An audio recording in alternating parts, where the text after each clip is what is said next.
പൊന്നാനി മസ്ജിദ് മുസമ്മിൽ ഇജാബയിൽ അംബിയ മുർസൽ നേർച്ചയുടെ ഭാഗമായി ഭക്ഷ്യദാന കിറ്റ് വിതരണം സംഘടിപ്പിച്ചു. എന്റെ ഇഷ്ടങ്ങൾ എന്റെ ഫാമിലിക്ക് അറിയാം.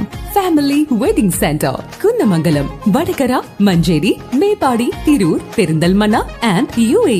കാരുണ്യ പ്രവർത്തനങ്ങൾക്ക് കരുത്തു പകർന്നാൽ മാത്രമേ പ്രതിസന്ധികളെ തരണം ചെയ്യാനാകൂ എന്ന് Kerala Waqf board chairman advocate MK Zakir. എല്ലാ മനുഷ്യ സ്നേഹികളും ഇവിടെ വന്നിരിക്കണം എന്നതിന്റെ മാതൃകയാണ് മുനിസിപ്പൽ ചെയർമാൻ ഈ പരിപാടിക്ക് നേതൃത്വം കൊടുക്കുന്നത്. ഇതാണ് നമ്മുടെ മനസ്സിൽ ഏറ്റവും ശക്തി പകരുന്ന ഒരു മതേതരത്വത്തിന്റെ സൗഹാർദ്ദത്തിന്റെ വലിയ ഏടുകളാണ്.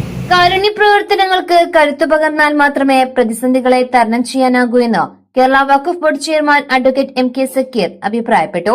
പൊന്നാനി മസ്ജിദ് മുസമ്മിൽ ഇജാബയിൽ അംബിയ മുർസൽ നേർച്ചയുടെ ഭാഗമായി ഭക്ഷ്യദാന കിറ്റ് വിതരണം ഉദ്ഘാടനം ചെയ്ത് സംസാരിക്കുകയായിരുന്നു അദ്ദേഹം. കേരള ഹജ്ജ് കമ്മിറ്റി അംഗം K മുഹമ്മദ് ഖാസിം കോയ ചടങ്ങിൽ അധ്യക്ഷത വഹിച്ചു. Indian grand Mufti Kanthapuram AP Abubakar Musliyar online സന്ദേശ പ്രഭാഷണം നടത്തി. മുനിസിപ്പൽ ചെയർമാൻ ശിവദാസ് ആറ്റുപുറം, സയ്യിദ് മുഹമ്മദ് തങ്ങൾ, അഹമ്മദ് ബാക്കഫി തങ്ങൾ, നൌഷദ് അലി അരീക്കോട്, അബ്ദുള്ള ബാക്കഫി ഇയാൾ, മദ്രസ ക്ഷേമനിധി ബോർഡ് അംഗം സിദ്ദിഖ് മൗലവി ഐലക്കാട്, മുസ്തഫ കാമിൽ സഖാഫി തുടങ്ങിയവർ പ്രസംഗിച്ചു. സമാപന പ്രാർത്ഥനയ്ക്ക് Kerala Hajj committee chairman C Muhammad Faizy നേതൃത്വം നൽകി. Kerala folklore academy vice chairman doctor Koya കാപ്പാടിന്റെ നേതൃത്വത്തിൽ പ്രകീർത്തന സദസ്സും അന്നദാനവും നടന്നു. എന്റെ കാഴ്ചയ്ക്ക് ചില ബുദ്ധിമുട്ടുകൾ അനുഭവപ്പെടാൻ തുടങ്ങിയത് ഈയിടെയാ.